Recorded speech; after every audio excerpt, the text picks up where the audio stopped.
اگر ہمارے پاس دکھ اور تکلیف میں اللہ تعالیٰ کو اپنا دکھ سنانے کا آپشن نہ ہوتا تو یقین کریں یہ سینے درد سے پھٹ جاتے ہیں۔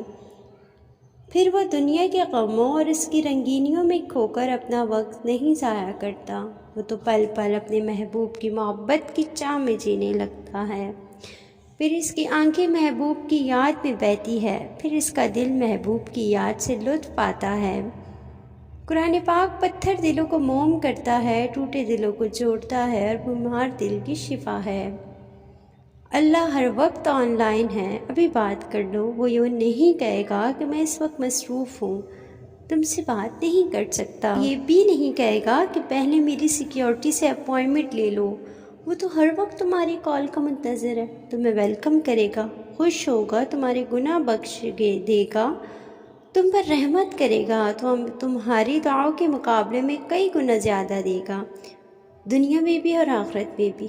تو پھر دیر کس بات کی، بات کرنا شروع کر دو۔ کسی بھی حالات ہو دعا مانگتے رہیں، خیر مانگتے رہیں، معجزے ہونے میں کوئی دیر نہیں لگتی۔ میری ٹوٹی پھوٹی عبادتوں کو ایسے قبول کر یا رب کہ سجدے میں جھکوں تو مجھ سے جڑے سب رشتوں کی زندگی سنور جائے۔ اللہ کی مدد کس کے لیے ہے؟ اللہ کی مدد ہر اس انسان کے لیے ہے جو غم میں اللہ کو پکارتا ہے، پھر چاہے وہ گناہ گار ہو یا پھر خطا کار، پھر چاہے وہ کوئی بھی ہو۔ جن کو یہ علم ہو جائے کہ اللہ پاک بڑے غور سے سنتا ہے، پھر وہ اپنی کہانی کسی اور کو نہیں سناتے۔